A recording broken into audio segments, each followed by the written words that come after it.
Enter. Yes, Mr. McGinty, how can we help you this week? I'm not feeling very well at all.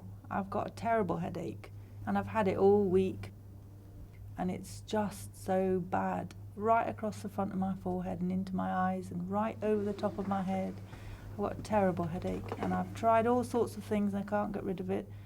And then I noticed the other day I've also got very cold, sore hands, and every time I do the washing up they start aching, and even when I put my hands in hot water it still doesn't go away. They're very, very cold.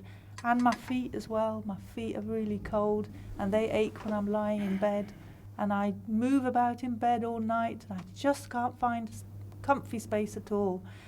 And I really, I'm so fed up of it all. And then I noticed the other day I had pins and needles in bed as well, and my hands and my feet, just pins and needles all the time, cold and aching, and it's terrible.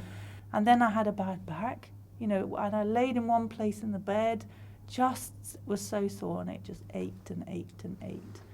And then when I got up yesterday morning, my knees were really sore.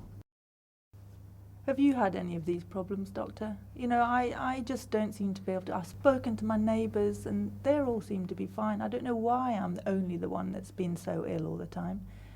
And even the other day when I went out for a walk, it was a nice sunny day, and I thought, I'll go out for a walk even though all my aches and pains.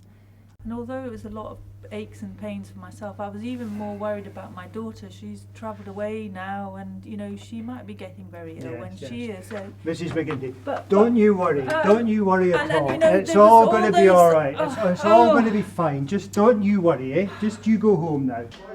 Don't worry, Mrs. McGinty. Why don't you just go home and have a nice cup of tea and relax? Now, Mrs. McGinty, please, just go home and relax. Mrs. McGinty. Mrs. McGinty.